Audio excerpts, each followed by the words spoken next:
Ladies and gentlemen, my name is Maria Zuber, and I'm the head of unit in the Commission's DG ECHO, responsible for security and situational awareness. And it's my real pleasure to welcome you to almost last session of this forum. This session is about making better use of science to respond to climate-induced disasters in humanitarian aid context. We will zoom into the UN initiative Early Warning for All and discuss how to reach a very ambitious objective that everyone in the planet is protected by early warning system within the next 5 years. That's really ambitious. To do so, we will examine challenges and gaps in early warning systems and what would be needed as a critical investment. We will showcase the existing early warning systems at regional and global level, see how to engage local authorities and communities, as well as try to reposition early warning and action as a development and climate issue, not only humanitarian topic. We will do that in presence of our knowledgeable speakers. We will build on the outcomes of the War Up session that took place on the 10th of March, and we will also be answering to your questions. We will try to make this session as much interactive as possible. And so you will be able to raise your hands, you will be able to ask for the floor, and for those that are remotely connected, you will see the Slido link, as well as the event codes, and also how to get and scan the QR codes. If you are here with us, but you are too shy to speak, you can also use Slido, and then our colleagues will put the questions to us. Now, if your question is not taken up, but you feel a real need to get the answer, do not hesitate to contact us, send us the question, and we will also liaise with our speakers and make sure that no question remains unanswered, so we come back after the session and give you answers. So now, let me present our panelists. In fact, we have 3 colleagues in the room, but also we have 2 connected online. I'll start with those that are just next to me. So first in the middle, Mrs. Angelina Grace Talavera, a program manager from CARE Philippines. Next to her, on her right, Mr. Kai Gatcoats, technical coordinator for disaster risk reduction in the African Union Commission. And then on the other hand, Mr. Tom de Groef, acting head of disaster risk management unit at the European Commission's Joint Research Center. And then online, joining us from completely different parts of the world, one from Nepal, Mr. Anil Pokhrel, Chief Executive of the National Disaster Risk Reduction and Management Authority of Government in Nepal. And last but not least, in fact, on the contrary, our keynote speaker, Mrs. Mami Mizutori, Special Representative of the UN Secretary General for Disaster Risk Reduction and head of the United Nations Office for Disaster Risk Reduction. She will deliver to us the keynote speech straight from New York. So without any further delay, I would like to give the floor to Mrs. Mizutori. Mami, the floor is yours. Well, thank you very much for this opportunity. And it's a great pleasure to be back in Brussels, albeit virtually, and to take part in the European Humanitarian Forum. Thank you, Maria. And I'd like to thank DG ECHO, the Swedish presidency of the Council of the European Union, for inviting me to this session that I am taking place in with a lot of well-known good friends, colleagues. So I'm very delighted to be here. Because if anyone does understand what is the human and economic cost of disasters, it is the community of humanitarians gathered here today. As you know, humanitarian needs are again at record levels, estimated to be 17% higher than last year. And at the same time, funding levels have not been able to keep up with these demands. Last year, the UN Global Humanitarian Appeal received only half of what was required. And in the face of such harsh realities, the need to invest in disaster risk reduction so that we can prevent and prepare better and reduce humanitarian needs has never been more obvious. And out of all risk reduction measures, early warning systems, the theme of this session, it stands out in their proven effectiveness to save lives and reduce disaster losses. The value of early warning and early action has long been recognized. It is one of the targets of the Sendai Framework for Disaster Risk Reduction and embedded in many climate adaptation plans and risk reduction strategies. Yet, if we look at the world, half of the countries and two-thirds of the SIDS, small island developing states, and least developing countries, they still lack inclusive multi-hazard early warning systems. And this is not right. And this is why the UN Secretary General Antonio Guterres launched the Early Warnings for All initiative to remedy this glaring injustice. The initiative aims to ensure that no single person is left out of early warning coverage by the year 2027. UNDRR and the World Meteorological Organization, we have been tasked to lead a global mobilization effort to accelerate and bring together our collective efforts towards this goal. As a first step, we are creating an advisory panel to oversee the implementation of this initiative. The first meeting takes place here in New York later today. An annual multi-stakeholder forum will also be organized to enhance collaboration with a wider group of partners. And under this governance structure, different organizations will be leading the implementation of work to advance the four pillars, the four elements that together make up an effective early warning system. What are they and who leads? UNDRR is leading the first pillar of enhancing risk knowledge.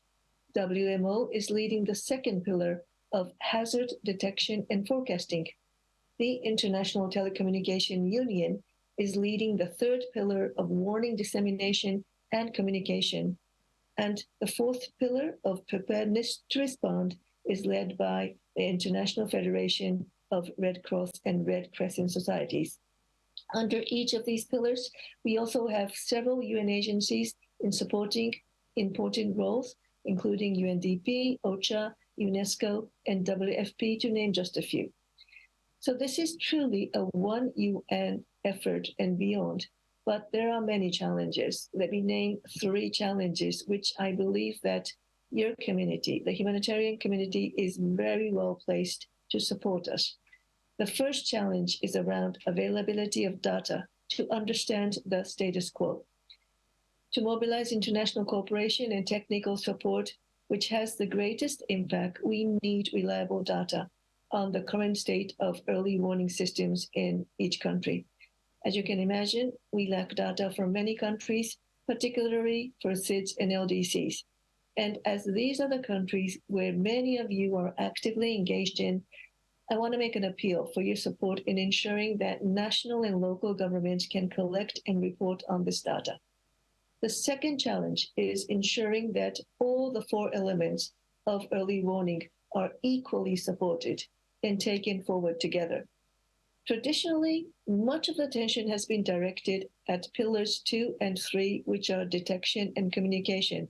Of course, these are critical and are often the most visible aspects of early warning, but they represent two links in the early warning chain, and we cannot forget the other two. The pillars where there has been the least progress, I think, are Pillar 1 on building risk knowledge as the basis for risk-informed decision-making, and Pillar 4 on enhancing local preparedness for early action. And these are the two pillars which are essential for any early warning system to cover what we call the last mile. The preparedness element is one that this group is familiar with, and I trust you know what needs to be done to enhance it further. Perhaps the risk knowledge element, however, is one that still does not receive the attention it needs and where we need your support. Specifically, we need to see greater integration of disaster risk knowledge in your humanitarian planning. Risk-informed humanitarian action is not only in line with the Council of the EU's conclusion on disaster risk reduction, but it would also directly support the top priority of Pillar 1, which is to build the minimum, the basic levels of risk knowledge data and capability required for an effective early warning system. Last but not least, we have the challenge of securing the funds necessary to implement all the activities envisaged under this initiative. The initial budget over 5 years is estimated to be 3.1 billion US dollars. This is not a large amount in the scale of climate funding commitments that have been made, but yes, it is still a significant amount in light of competing demands. Therefore, to the extent that you can integrate funding for this initiative in your humanitarian appeals, the quicker we can operationalize and complete this initiative, and the sooner communities can be protected from avoidable disasters. Now, you may think this is a lot of asking from me, but as I said at the outset, you are the humanitarian aid community, which understands better than anyone else what is at stake and why this initiative is so important. So in closing, I would like to thank you individually, collectively, for the work you do every day, saving lives, alleviating suffering, and building resilience. The earthquake tragedies in Turkey and Syria, which we continue to mourn, this is a reminder of the importance of having quick and effective response capabilities when all else fails. A collective goal is to prevent hazards, prevent risks from ever becoming disasters. And for that, I want to express my gratitude to DG ECHO and to Commissioner Lenarčič for carrying the disaster risk reduction banner, the banner of prevention in the EU Commission, and for the great working relationship we have with you. Thank you very much.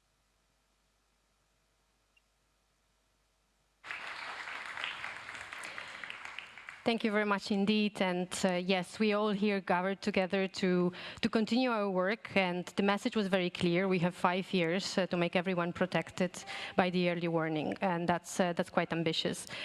So we can try to do it. But in order to do so, we first need to look at challenges. And I think the message of Mami was very clear. So let's go challenge by challenge and see how our panelists can address those.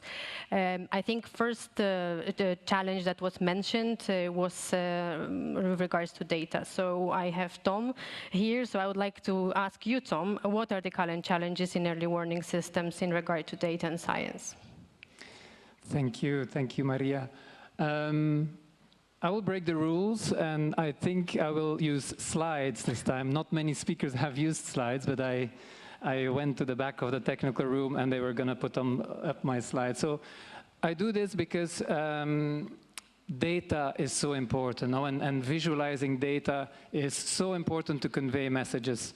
Yesterday, the IPCC released the latest part of their report, and there's 7 graphics in there that are so interesting to study, to convey science to those that need it. And here I use a couple of my own. So I bring science in the story in the panel here. I think it's an essential element in building early warning systems, but also in understanding what the risks are, the current risk and the future risks. Here, for instance, we see a very interesting project that is a collaboration among many humanitarian partners, INFORM. Many of you probably use the INFORM indicators and data. It was a science-driven project, data-driven project that we developed, and we're still the main scientific implementer. That's evolving, and this one, for instance, shows the humanitarian risk under climate change conditions, so the IPCC results that are further translated into humanitarian risk. Now you see that it's always increasing, whether it's an optimistic scenario or a pessimistic scenario, the risk will increase dramatically. And if we don't change the resilience and the vulnerability of the people under a pessimistic scenario, this goes from 36 countries that have very high risk conditions to 52 under climate change. And each of those normally have a UN appeal, so it would be the number of appeals that goes a lot up, really a lot. Next slide, please. So with data, you can also show where this is, and here we see the distribution about the different regions, which localizes a bit the problem and which shows where early warning systems will be very, very necessary. Next slide, please. So science is science, but there's also technology, you know? So early warning systems need a lot of technology behind it. And Mami said it very well. Two of the four pillars are very scientific data technology driven.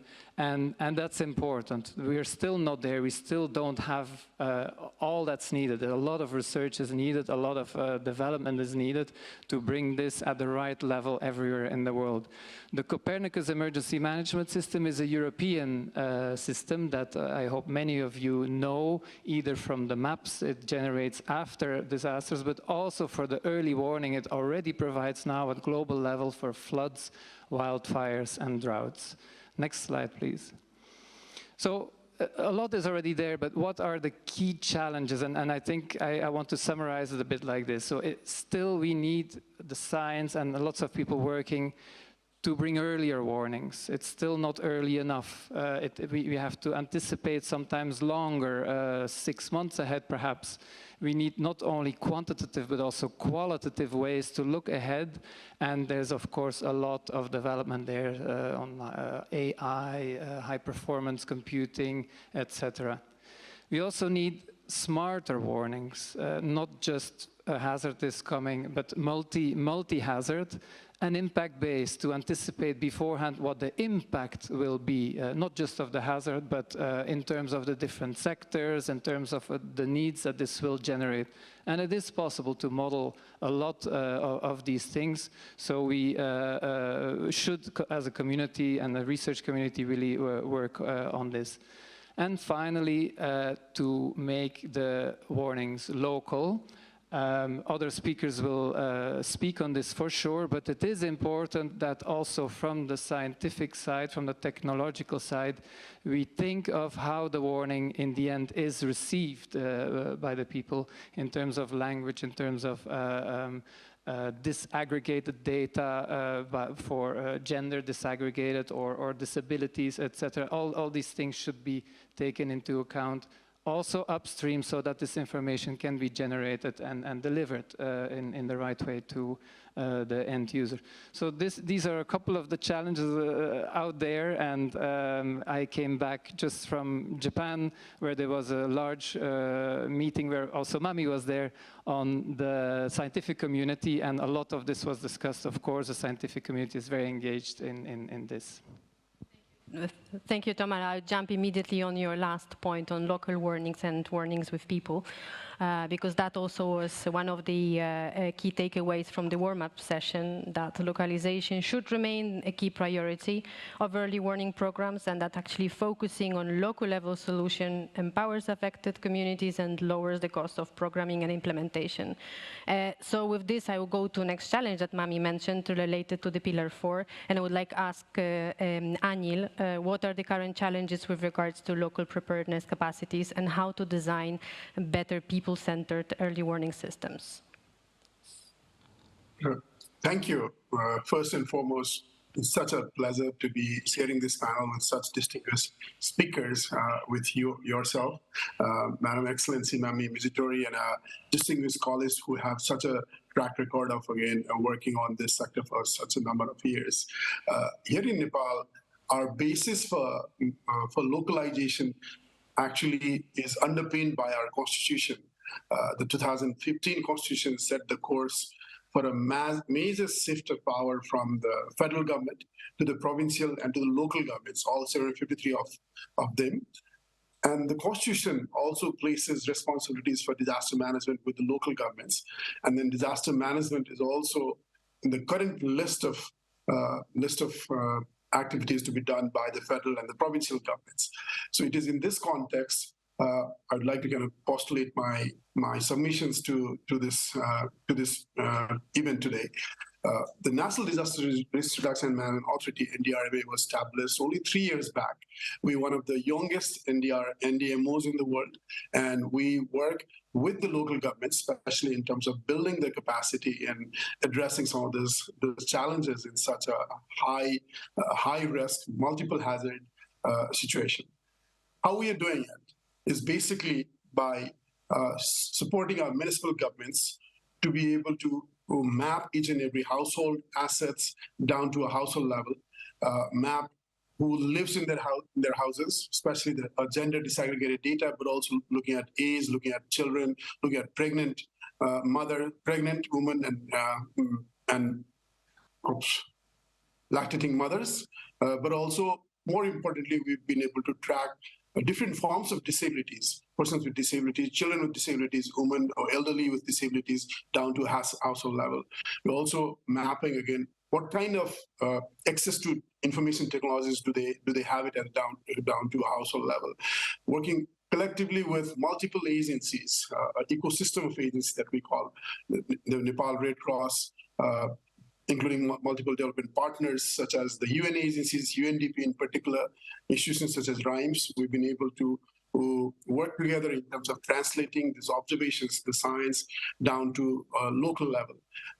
This is where we're working on developing a multi-hazard early warning system concept note, similar to the one that was mentioned by Ms. Tori earlier.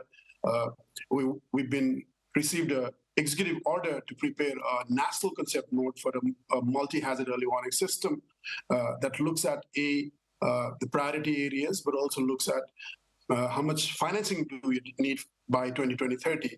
So our initial assessment shows that we would require $600 million over the next 6 to 8 years to have early warning systems, multi-hazard impact base for the whole country, looking at multiple hazards, and in particular, looking at multiple sectors. So this is where the idea of, again, involving the municipal governments in particular, and then reaching out to the last mile, particularly the poorest, the most at risk, is so much important.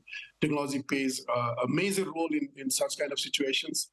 We're looking at multiple forms of media, and through the process of, again, establishing a common alerting protocol that allows us to communicate multiple hazards using multiple media, such as the FM stations, SMSs, including sirens that we're trying to introduce in the Nepali context. So this is how we're trying to eliminate some of those barriers. One key barrier that we also confront with is the language barrier. Nepal is a multi-linguistic country, and so communicating this into different languages is also equally important. We're working with communications, particularly with media. And to take all this forward, the REAP partnership has really helped us really learn lessons from various countries around the world, and exchange some of our experiences as well as we translate some of these concepts of multi-hazard early warning system down to the last mile. So this is an ongoing work that will be perfected over time and really require a lot of support and partnership from UN agencies, but also scientific communities to really eliminate some of those barriers, reaching down to the last mile and down to those houses that are at most at risk, and providing them with information on multiple hazards. I'd like to stop over here and then pass it back to you. Over to you. Thank you very much, and indeed impressive work you are doing. So please continue, and we'll take note on different challenges that you have that we also as a donor can support. That was pillar number 4, but Mami mentioned also some challenges in relation to pillar 1, and in particular the risk knowledge element. So actually I would like to ask Kai, what are the challenges in building risk knowledge, and in particular in humanitarian planning? Well, thank you, Maria. Several challenges when it comes to risk knowledge. We all know risk assessment is sophisticated science, and a lot of work is needed to ensure that it is simplified. But I think we need to start with the good news in Africa, is that the good news is that we understand these challenges, and we have converted these challenges into a pragmatic program. Maybe all of you are aware of it. It is the Africa Multi-Hazard Early Warning and Early Action System, which we call AMIWAS. This is now more than 1 year and quite ahead before the announcement by the UN Secretary General. But I will come to these challenges, and I will break them down into specific. But overall, there is one common denominator and that is around capacity. It's cutting across. So capacity is still a huge challenge when it comes to risk information. Now, in terms of these specific challenges, I would like to categorize them into 5. One, most risk knowledge in many African contexts is limited. Many times I heard our colleagues from the Hydromet services that the gap we have in terms of coverage is 50,000 observation stations. So in other words, we need about 50,000 observation stations. You could see how challenging this is.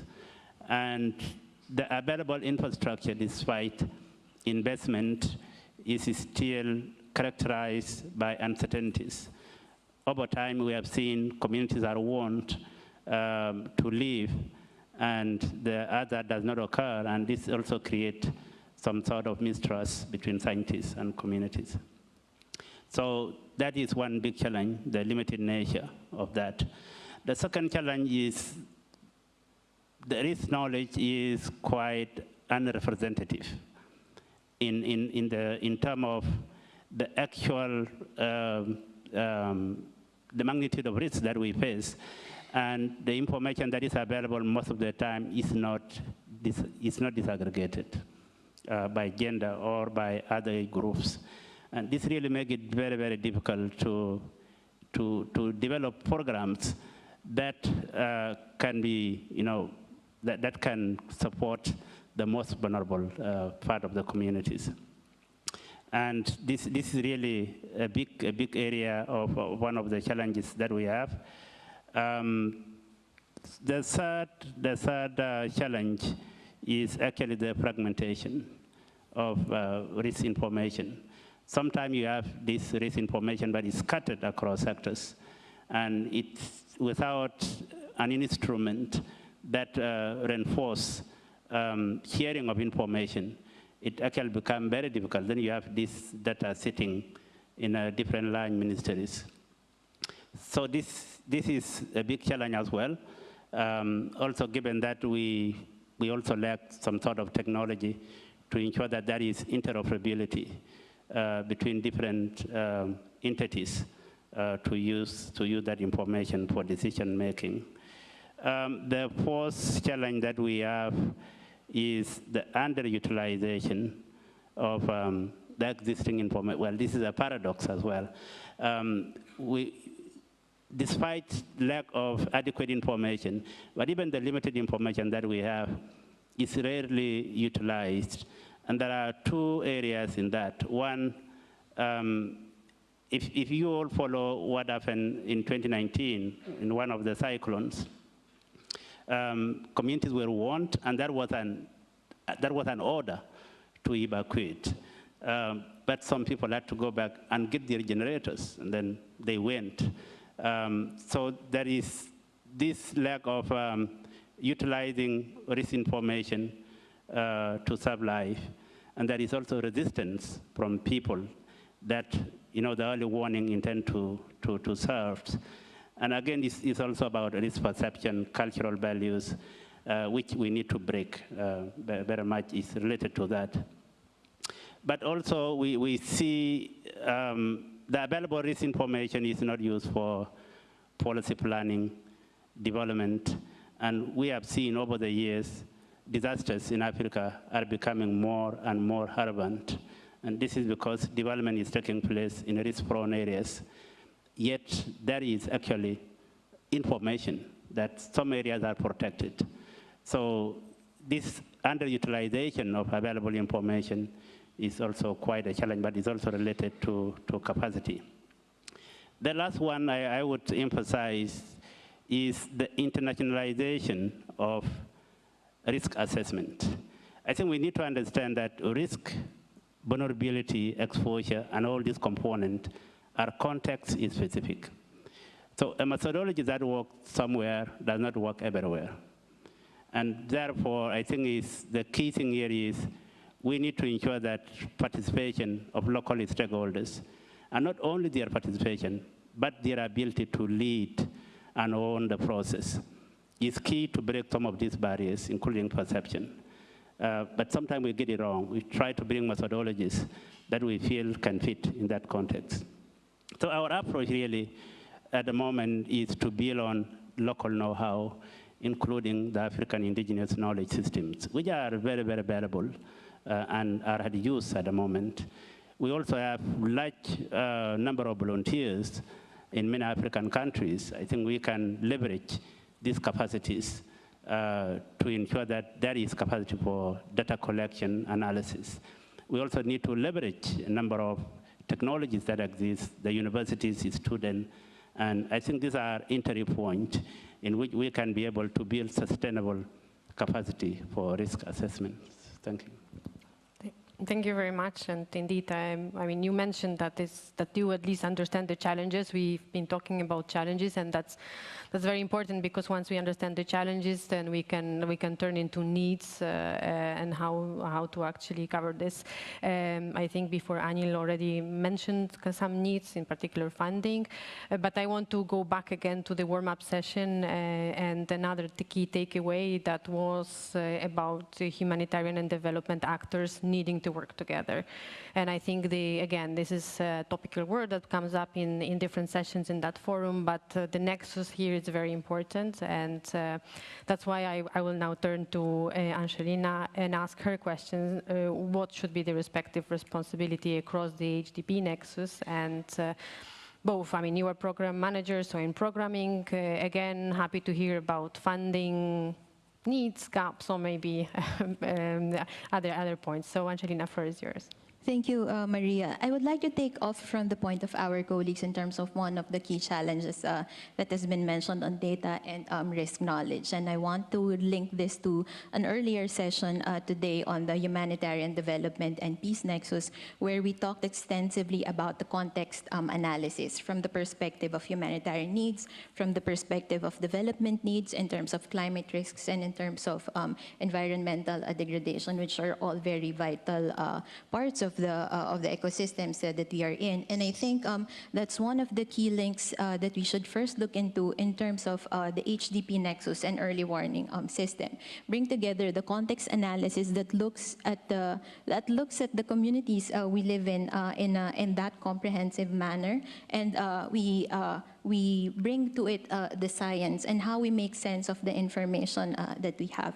Tom mentioned earlier how we can use the data, the science of it, to anticipate or to imagine what would the probable impacts will be in the communities where we work in. And I think that imagination of looking into what would these hazards, or what would all these information mean for the development gains that we already have. And I think it's a very good takeoff point in terms of how then do we do disaster preparedness? How then do we do development planning, which is at the heart of the humanitarian development peace nexus. And I would also like to point out that in many parts of the world, all these things happening are within the background, or within these contexts is ongoing armed conflict and violence. So we treat it as a separate hazard, but whatever hazards or risks that we are facing, the reality is that a lot of people are living in those contexts. So it's something that we also have to look into for us to be able to do the disaster preparedness things that we have to do, for us to be able to do development work that will benefit the people. Then peace has to be there. In one of the sessions, it says that there can be no development without peace. So it's something that we should also look into. Another point that we would want to see is that as disasters keep increasing and worsening, the burden on humanitarian aid is also increasing, and we need to be able to, better make use of early warning system and risk information, how to reduce this burden on the need for humanitarian aid, and that's where the HDP nexus comes in. Early warning system saves lives. That's a very important function, and the early warning system is a very important tool. But it should also cover preparedness and anticipatory actions and protecting development gains. So I'd like to take a look at two examples. For example, in terms of agriculture, allowing a farmer to save his crops and his livestock in advance of an event so that he does not go back to zero, or he does not go back to -5. And in practical terms, to enable the farmer to do just that, it should not only be the role of disaster preparedness actors and not only the role of disaster preparedness funding instruments or anticipatory action. It should be part of the overall development work that we do in terms of food security, in terms of agriculture. The knowledge and the early warning system knowledge, the risk knowledge that we have should shape how our agriculture is planned. How farmers need to be supported to gain sufficient knowledge, skills, and access to information. And from there, how to make use of the early warning system and how they can adjust their farming practices for this. But this entails a string of resources, from capacity building, mentoring, monitoring, providing sustained resources so that farmers can actually do this, not just for themselves, but for food security, for people around the world. And the farmers need support on this back home, and probably in many parts of the world, farmers are barely making break even. They are buried in debt. So if we want to be able to really facilitate HDP Nexus on that terms, they should be supported as well. In terms of housing, based on, we spend a lot on humanitarian assistance for shelter assistance, shelter recovery, shelter repair kits. But based on our knowledge of risks and early warning systems, we can anticipate how high floods can get, how strong the winds of the cyclones are. We should use this information not only to determine when will people evacuate, where will they go, but how strong their houses should be so that they don't have to even evacuate in the first place. And if that element of development is there, we develop dignified and safe shelter and settlements for the people. It's a big investment at the start that we should do, but in the long term, it would have its benefits. And therefore, how will we plan and facilitate a resilient housing? And like the case of many people, for most at-risk communities struggling to make ends meet, it's difficult to think of resilient housing. They just want roofs over their heads. So there has to be a systematic program to enable us to do that. Early warning system is information, and with information comes power. And this power can be used by community groups to make decisions that affect them, to be involved in public decision making and policy making, whether on planning on contingency plans, on where the local budgets should go. And that would start maybe a shift in terms of power relations where these decisions are taken, that is at the heart also of development making work for the very people who need it. And I've mentioned earlier that armed conflict is ongoing in all of these, and so it's something that we should not forget that we are working in this context. And with this, we'd like to say that investment in EWS should be long-term. It's investment on science, it's investment on people's capacities, and making sure that it's understandable and actionable at all local levels. And this should not only be the burden of humanitarian assistance and disaster preparedness. Development should be at the heart of it. And very equally important is addressing these risk drivers so that we can reduce those risks and don't come to a point where how it is now that humanitarian need is also always big. So thank you. Thank you very much. You talked about different actors, humanitarian actors, development actors, but we also have different levels of decision making, and that's why maybe I will turn to Kai to see what are the needs to build efficient early warning systems in different levels, continental, regional, national, and the different components on the early warning value chains. And if you could maybe tell us a little bit more and zoom in into Africa, where you come from, that would be fantastic. As I indicated in my early remarks, is that we converted these challenges into concrete programs.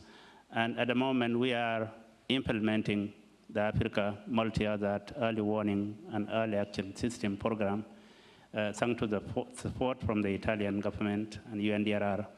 We are now advancing toward regional levels because we all need to agree that hazards are becoming more and more transboundaries, and they easily transcend national borders, but also they becoming more stronger and easily overwhelmed local response. So having regional capacity is very important because that is how the future is moving to at the moment. So we are targeting 5 regions. Africa is a very big continent. But sometimes we talk like if it is one country. This region are very complex and with different challenges. You can see from the presentation from Thomas, some of these regions are very, very vulnerable and highly exposed. So this year we are adding 2 regions to have multi-hazard early warning systems, and that is the West Africa and Southern Africa. Last year, it was East Africa in Nairobi. So now we have 4 major continental situation rooms. We have one at continental level at the African Union in Addis Ababa. We have one in Nairobi for Eastern African countries. And very soon we'll have one for ECOWAS, for a country in the West, in Abuja, Nigeria. And we will have one in Nakala, Mozambique, for countries in Southern Africa. Next on the line will be countries in Central Africa and the North. Then we will complete the first phase of the program. Now, the next phase, which is very critical and very urgent, is ensuring that countries have similar state-of-the-art early warning systems. Before we developed this program, we undertook an in-depth assessment of the status of early warning system in Africa. And one finding is that every country has some sort of early warning systems. But most of these early warning systems are hazard-based, and they are fragmented, not coordinated. Now, the way to go is to ensure that a country needs to have a multi-hazard early warning mechanism. If this early warning system cannot be managed as one entity, then at least there should be a framework that makes them interoperable, because it becomes very expensive to sustain 5 different early warning systems in the same country. So that is really a big chunk of work and is a big need. Imagine when I talk of all countries, I talk of 55 countries in Africa. So none of this really has a fully functional early warning system as we would like to see. So this is the bigger part of it. The second big part of the work that we want to do is capacity. Now, with all these situation rooms now, the 4 of them, starting from the next quarter, we will start secondment of member state experts into situation room in Addis, in Nairobi, in ECOWAS, if it becomes operational soon. And they will be undergoing intensive training for 3 months. The assumption is that by the time they finish, they will be able to go back home and be able to establish similar state-of-the-art early warning systems. Third is that we have seen, even with the availability of early warning information, it does not necessarily lead to early action. And one big chunk of work we are working on is to establish a Pan-African mechanism for disaster preparedness and response. The appetite is huge. African countries have capacities internally. that is, the only challenge is lack of mechanism to ensure that these capacities are put together to translate into something concrete. I'll give you an example. 3 days ago, Tanzania mobilized equivalent of $1 million to support Malawi. And it's not only Tanzania, all other countries. So we have this huge potential. And I think what we want to do now is to have this Pan-African mechanism becoming operational to mobilize both human resources, material resources, and finances to support African nations when they are in need. And that is particularly when it is a large-scale disaster. And I think we also want to ensure that this mechanism helps us at the continent to also play our part at global issues to respond to global disasters. We have a continent with huge potential, and I think this mechanism primarily, of course, will help us to respond locally, but also help us to respond globally. And this is going to be very operational very soon.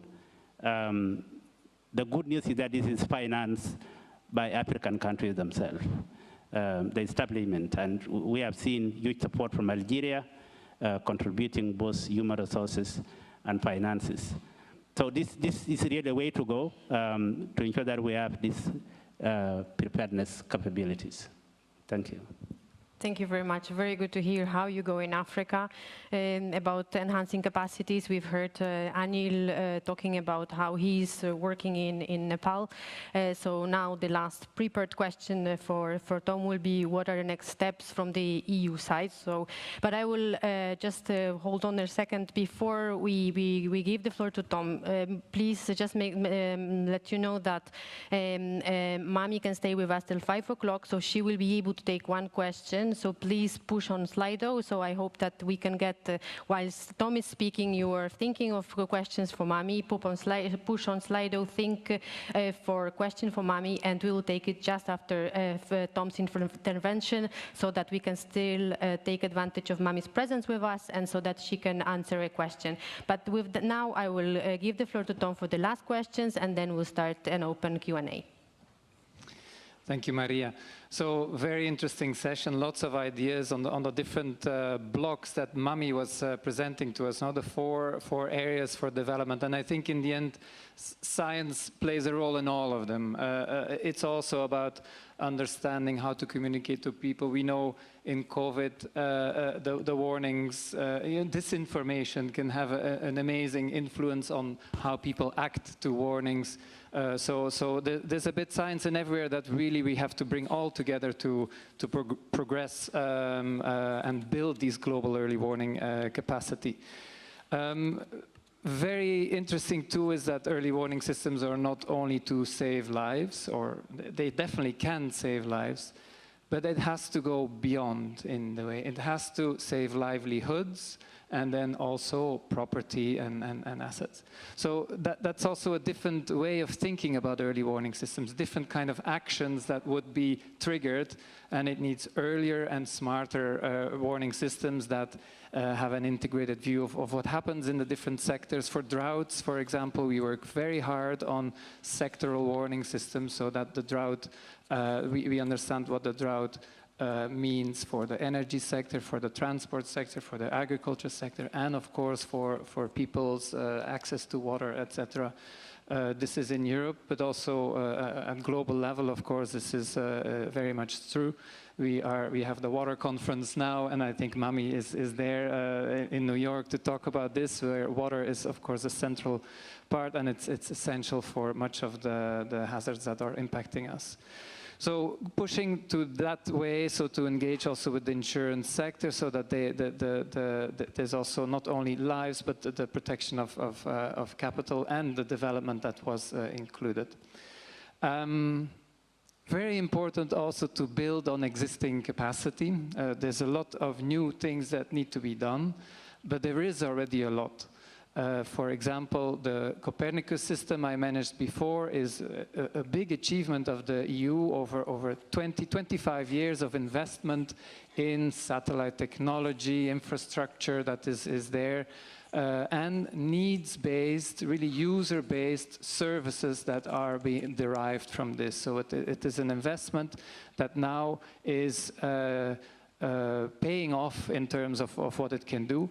And it follows the principle of open data and open access. So the systems are available for many and can be built upon. And it's not the only example. There's many other examples out there. And it's about putting them together and coordinating, using the pieces in the puzzle and like that, advancing quicker in what we can achieve.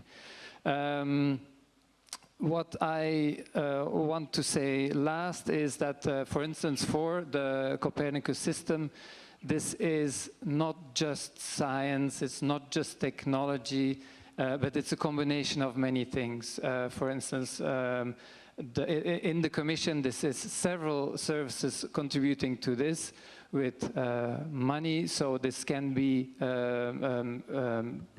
capacity building can be done on this further in other countries using, for instance, development funding, but it also is the experience, for instance, in DG ECHO, the analytical group supporting the Emergency Response Coordination Center has lots of experience in using this information and translating it into actions for the humanitarian world. This kind of expertise needs to be shared and needs to be built upon too, next to then, of course, further investment in making the science better and the systems better.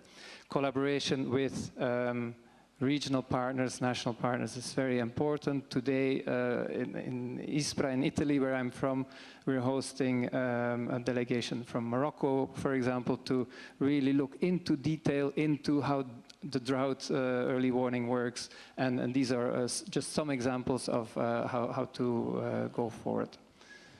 Thank you. Thank you very much. So now we will open the Q&A session. If anyone has a specific question to Mami, now is the time. Don't be shy, raise your hands. If not, I will I will look into Slido questions. No hands, you are too shy. Ah, yeah, there is a hand there, please. Mami, this is a question for you here from the floor. If you could present yourself and ask your question, that would be great.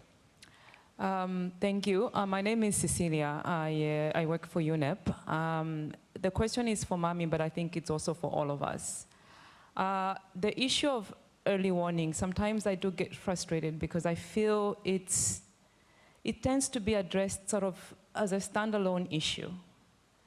For me, early warning system doesn't work if you don't actually understand the risks on the ground.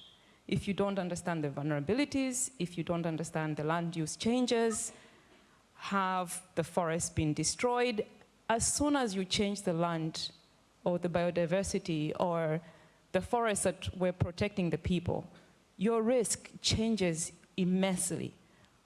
So we've done an excellent job of providing early warning system.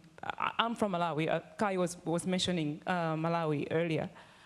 Everybody knew, the cyclone was coming. Everyone, including the people who died, they knew that the cyclone was coming. But understanding that me personally and my household and my livelihoods and my house and communities around me will be affected. This, for me, this last mile issue is a challenge. We've done so much investment with the meteorological departments, but not so much about hydrologists who can tell us, as soon as you build your houses here, you will have a risk of flood, and you will be in the pathway of danger. We are not working with the urban planners. We are not working with agriculturalists. We tend to sort of work in isolation. So I think you can feel my frustration that sometimes this last mile, how do we get the communities to understand that the information they're getting on their mobile phone or from whoever on the radio actually means that they need to evacuate or they need to go to a higher ground. And then the last question I had also is the whole issue, great to hear Kai, the regional multi-hazard early warning system, because I feel that the transboundary nature of early warning system is also a gap. The cyclones that affect Mozambique, we now know that the whole Zambezi basin is linked to Malawi, to Zambia, to Tanzania. Yet the early warning system we have in Mozambique doesn't take into that account. So I think it's also good that we're having now this more regional early warning system that I think is still a gap. Thank you. Thank you very much, and I will give immediately the floor to Mami to respond and comment, given that she'll need to leave. Mami. Yes, thank you, Maria. I think that was an excellent, it's almost not a question, but a very good comment on what are the issues that need to be focused on when we look at early warning system. Of course, it shouldn't be seen as a standalone thing. It is part of the whole gamut of disaster risk reduction and climate change adaptation. But it is also true that it is a proven way to save lives. If a country has an effective multi-hazard early warning system, it has a chance of saving lives 8 more times than a country that doesn't. So it's effective. But of course, even if your life is saved, if your livelihood is destroyed, then you do have a hard challenge after that. So you need to look at early warning system as a component of disaster risk reduction, in which you also look into prevention, which is to build your house, your crop, your livelihood more resilient before disaster strikes. The last mile is important. Early warning needs to reach early action. That's why we have the 4th pillar, which is going to be led by IFRC. If people do not react in the right way, not only react, but react in the right way to early warning, and it doesn't lead to early warning, doesn't lead to early action, it's not working. So that's why I did mention that all the 4 pillars need to move forward at the same time. Transboundary early warning system is definitely important, and that is why we are working with CAI, we are working with the African Union, and all the other the economic communities, so that there is a sub-regional cover, and that early warning is not only issued in a country, but it's a region-wide thing. We're also working in other regions as well, like in the Caribbean with SEDIMA, because as we all know, risk does not respect borders, and that we need to have a system that is also transboundary, that manages risk in a transboundary way. So I would like to thank you very much for your comment. Please don't be too frustrated. I get frustrated too, but we need to tackle these things one by one. And I would add one more important thing: sustainability. Sometimes we put a lot of money into early warning system, but they are not sustained. And I think here the ownership of the country, the host country, the ownership of the host region is very important. Thank you very much. Thank you very much, Mami, and thank you for joining us remotely from New York. It was really an honor to have you, and again, this session is to support the UN initiative, and we all are here to make it happen. So even that sometimes we are frustrated, we hope that still discussing about the issues and then making things happen, going back to our offices and making things implemented on the ground will make it being delivered. So let's do like this. Any other questions from the floor? I see the gentleman here. Richard Walker, People in Need, Regional Director of Africa. A question to the whole panel, because when we are talking about the science in terms of early warning systems, I think the recent earthquake in Turkey and Syria, the previous earthquake in Nepal, are one area of science where our predictive capacity is extremely limited. And the impact of these kinds of natural disasters is enormous, with very little potential for early warning. How are you trying to address these kind of issues? Floods, droughts, potentially the meteorologists are able to help. Earthquakes, slightly different situation. Thank you. You mentioned Nepal, so I think that was the direct invitation for Anil to maybe react to that. Thank you. Very much indeed. I guess Nepal is a case example of where multiple hazards impact the country on an annual basis. Well, we are pretty much on a better side, especially for the hazards such as floods. we hardly have any early warning systems for hazards such as landslides, earthquakes, lightning, forest fires, storms and droughts. So to address this, what we're doing is we're actually, again, working with multiple agencies which are mandated to undertake hazard assessments, such as for floods, for forest fires, there are different institutions. So what we're doing is bringing all these agencies, particularly the hazard maps, into our national common portal. There's a word in Nepali, it's called BIPAD. It means disasters. So disaster portal actually brings in all these set of actors into a common national portal. Now, as I mentioned earlier, the information on exposure and vulnerability, especially the human vulnerability down to a household level, including disabilities and languages, are overlaid into the same BIPAD portal. We can access it at bipadportal.gov.np. And so this allows us, multiple agencies in particular, to interact. And working with the high limit agencies, we bring in the forecast side of things, is how a decision support system that we're trying to work on brings in the impact information. So this is how we are trying to work in this Nepali context, bringing in the hazards, the exposure, and the vulnerability. Prior to the setup of the National Disaster Management Organization, such practices didn't exist. And so this information on hazards did only limit to only some of these agencies, and that too not on an interoperable basis. These are not open source, and so hardly we've been able to kind of use this. So we're utilizing all this into a common national portal, bringing in, again, the technological interface such as the Common Alerting Protocol.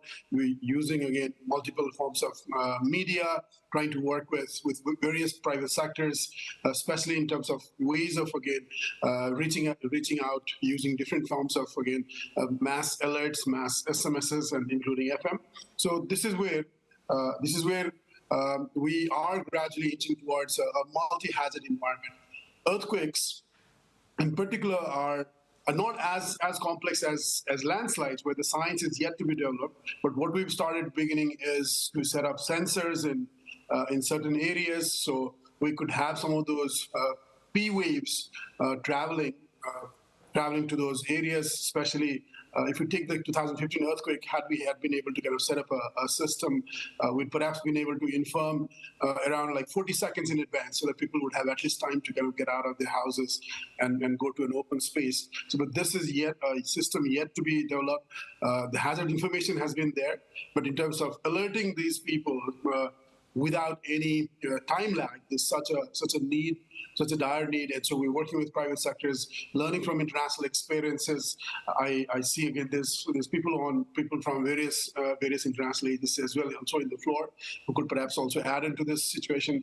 But again, not only having the observation system serves this purpose, but able to communicate this in the shortest possible time, especially for disasters like earthquake, is so much timely. And this is where using the power of computation, using the power of, again, communications is what we are looking forward to set up in the case of Nepal. I'll stop here and pass it over back to you.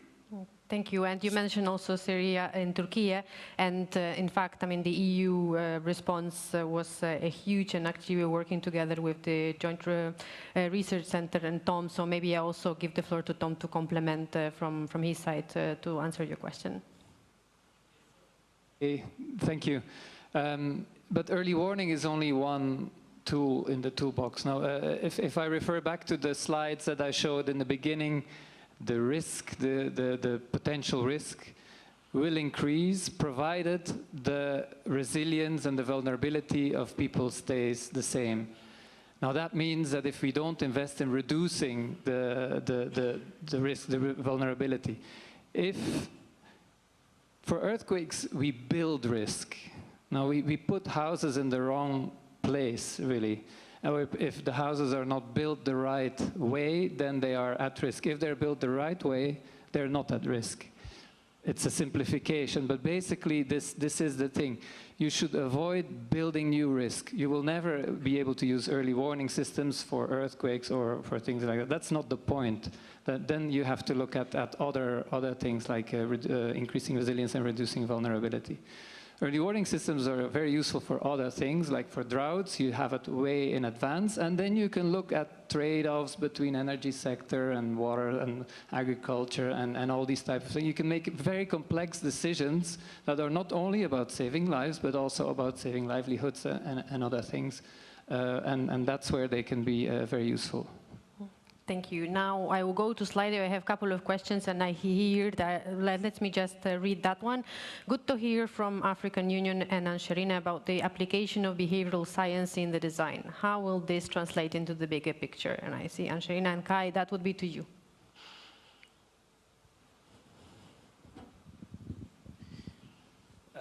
It's very good question, but very difficult.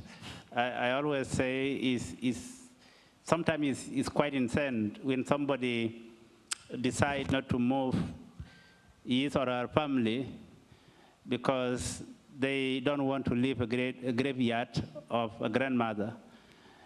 That is a person that is dead, and then you have 10 people that are alive, and then literally they don't want to go because of the risk.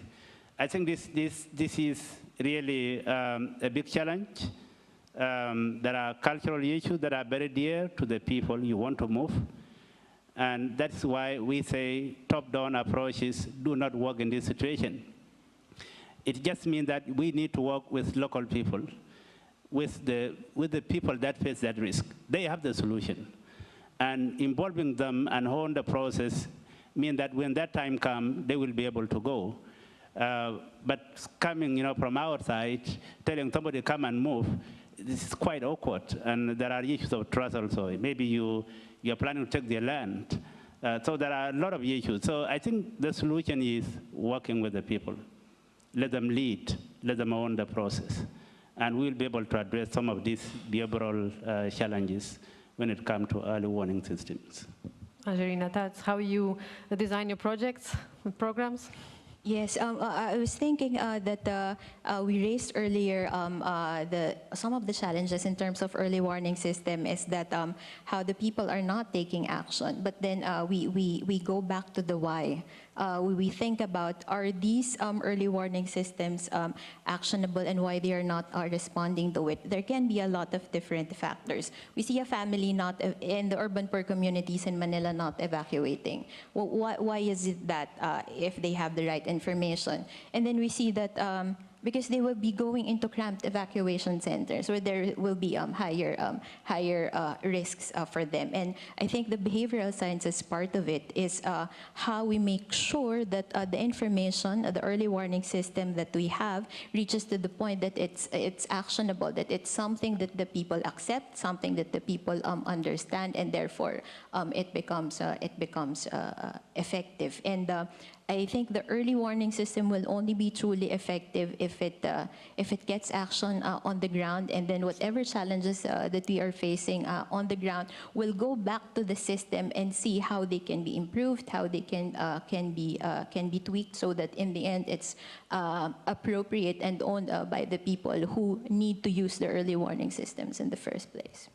Thank you. I think we have time for one or two more questions. Please. I actually don't have a question, but a comment on what you just said on behavioral science. My name is Rachele Gianfranchi, and I work for Everbridge, a private company that does public warning, so the last mile. We are part of a European research project funded under the Horizon 2020 research funding called Project Engage, in which we are looking exactly at how alerting and mobilizing people in emergencies is very different according to the cultural context. And we have analyzed crises from earthquakes in Japan to thunderstorms or cyclones, in the terrorist attacks. You know, how does the communication need to adapt to the cultural setting and the behavioral? So I would invite you, we have a community of practitioners. The project is still active for 1 year. And I'm happy to just let the audience know that this aspect of behavioral science is already at the analysis of the European Union for a couple of years. So feel free. It's 14 partners. It's a large research project. Thank you. And there was a lady just next to it with the question, so we'll take then the lady and then the gentleman here. This is a question. It's for Kai and Anil. I think, you know, they were talking about climate change, or that's the category for this event, but we've also been talking a lot about funding and underfunding and needs for better use of funding at this conference, and I think it's relevant for early warning for all. There is going to be money attached to that.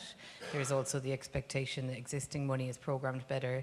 So my question for Anil and Kai is, if things were as they should be, and you both were in charge from either country or an African Union perspective of how early warnings for all get funded, what would be, I don't know, your 2 or 3 asks or recommendations to the donor community? How can we, in the way that we fund early warning for all and related things, avoid the inefficiencies, the cost inefficiencies and time inefficiencies and economic justice issues of existing humanitarian and development streams? So no pressure.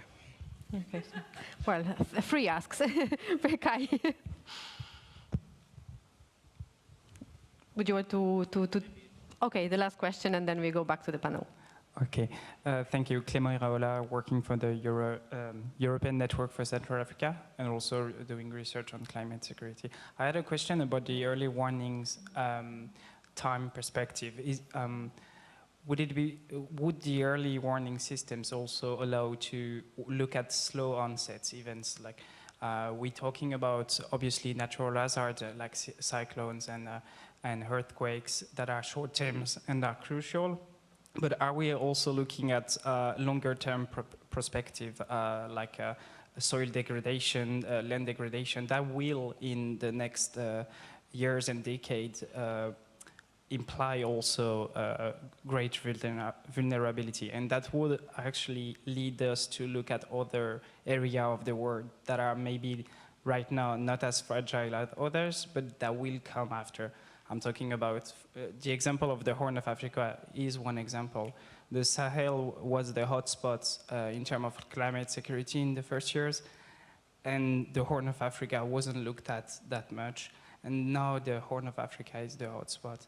And I think history repeats in a way, and other area will be affected as well. So would early warning systems allow longer term action and maybe building resilience on the longer term perspective? Thank you very much. So we will now finish the questions, and Kai and Anil were requested to answer to the first question, so I will give you the floor, and then I think it will be for Tom to respond on the timeline. So first, Kai. Well, I think that question relates to the topic seen yesterday. I think we've been talking of localization over and over again. I think the early warning for all is not immune from that. We believe the effectiveness of early warning for all is to build on existing initiatives. We have a concern the way it is being driven at the moment, but we will take those concerns bilaterally with the entities that are implementing it. But we believe it is an opportunity to build on existing initiatives, rather really creating sort of parallel programming, defining new deliverables, new output. I think that will be counterproductive. Like for us in Africa, we have an early warning program that have indicators, it has activities, it has output. And I think the early warning for all just need to bring that global perspective into AMIWAS. And for us, really, we feel that the early warning for all is also a funding opportunity to roll out the Africa multi-hazard early warning in member states and communities. So really, we see a value in it, but if it does not build on existing initiatives, and then it become counterproductive in our view. But I think that there is room for improvement. It's not too late now. We need to start talking. We need to see where we can move on from here. Thank you. Thank you very much. Anil, do you have anything to add? Thank you again. First and foremost, let's imagine a hypothetical situation where we get $600 million for the next 7 years. What are the areas that we should not miss out? First, what we need to think of is there multiple hazards impacting countries like Nepal, and not only Nepal, but also Malawi, Africa, and a lot of other countries. So what we need to do is providing early warning for all requires all of us to actually work together. We need to bring in the multiple agencies that work on multiple hazards. We need to bring in the government, but also the private sector, also the humanitarian actors. More importantly, we also need to bring in the volunteers. And so down at the municipal level, down at the community level, we need to be able to kind of train volunteers, have their data systems in place so that either the provinces, either the local governments, or federal agencies such as ours are able to reach out to them, continuously communicate on time. But on the same hand, we also need to have systems where we know where are the stockpiles, what's coming in, what's going out, where are the equipments, where are the boats, where are the community leaders. So to be able to kind of reach out to them on a real-time basis, communicate both ways, use the power of communications and systems, such as the one again mentioned by our colleague from River Breeze, is the way to go ahead. And so this is where, instead of again focusing on a particular hazard, looking at multiple hazards and combining that with observations from hydromet institutions, but also looking at forest fires, bringing in Koponi cases, bringing in institutions such as NASA at the global level, and working with NDMOs to be able to send these messages out that's interactive, that's understood by multiple agencies is the need for our. So all this requires, again, multiple, huge amount of, again, financing, but also collaborative actions, all of us working together so that we come onto a common platform, use some of these experiences, learning models to inform each other. We've also seen, again, in the case of Nepal, unlike slow onset disasters such as the Horn of Africa, what we've seen is flash droughts. In the middle of a monsoon, we come across flash droughts. And even to address such as these hazards, what we need to do is continuously invest in observations, work with the hydromet agencies in terms of, again, changing climate and how these have impacts in such a very highly variable kind of setting such as in Nepal. This is where it requires investing in more in observations as well, and be able to inform communities, inform investments such as, again, initiatives such as irrigation in the Nepali case. So I think the way going forward in terms of prioritizing, I see, again, working on all the 4 priority pillars as mentioned by Madam Mami, but more importantly, we also look at the 4th pillar, especially in terms of responding to such disasters once the alerts are sent out and messages sent. Thank you. Thank you very much. And I'm aware I'm eating up a little bit of your afternoon time. We are 2 minutes past the timing, but I still will give the floor to Tom to tell us about can early warning system respond to slow onset disasters? Yes, thank you. And then a good question. But it depends for who the early warning is in the end. So it's not that the humanitarian community will jump up and jump in the plane and go to a place where 10 years from now there will be soil degradation or something. That's not the point. But there's other actors that may act on this. So the point of early warning systems is that they are all hazard, and it's indeed good to look at all aspects, slow or fast. Some fall perhaps under the risk knowledge part that Mami was explaining. Others are more about the forecasting part, really. But the important thing is that it helps people prepare. People from all organizations, whether it's humanitarian actors, whether it's development actors, etc., so that they can prepare better. Because in the end, that is it. You need to be prepared to act. And that goes back to the risk communication too. Often it doesn't work if you get an alert and you never had this before in your life. And that's the key thing. Risk is changing. The climate is really changing the risk. So for many people, even if they had floods before, the next one will be different, and they believe they act the right way, but they don't, because it will be much bigger and much more frequent. So it's really important to build this trust between those that give the early warning and those that receive it in a cultural context and values and beliefs so that they react well.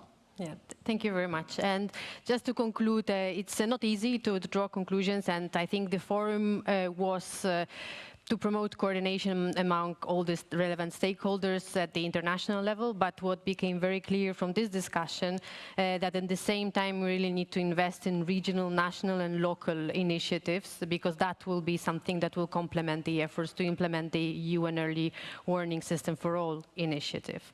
So what we take out from here is that we need to support local actors by investing in building and improving local capacities, to promote people-centered approach, to empower local communities in addressing the last mile and ensuring the success of early warning systems. And by supporting local actors, we should make sure that these feed data into existing systems at the regional and global level. So we round the circle. This way we would avoid duplications and allow for maximizing the resources, because we also have heard there is a funding gap, so we need to really make the most out of the money we have. So we need to improve the collaboration between humanitarian and development actors, and also probably climate change actors as well, and provide access to financing. I think somebody mentioned from the floor, there is the initiative and money attached to it, so let's make out of it the best. I think today we have made the first step in bringing together all relevant stakeholders. We raise awareness on what is there, what are the gaps, what are the funding needs and possibilities. So I hope that this was already initial input in reaching this very, very ambitious objective, that everyone is protected by early warning systems within the next 5 years. Thank you very much. Thank you to our speakers. Thank you.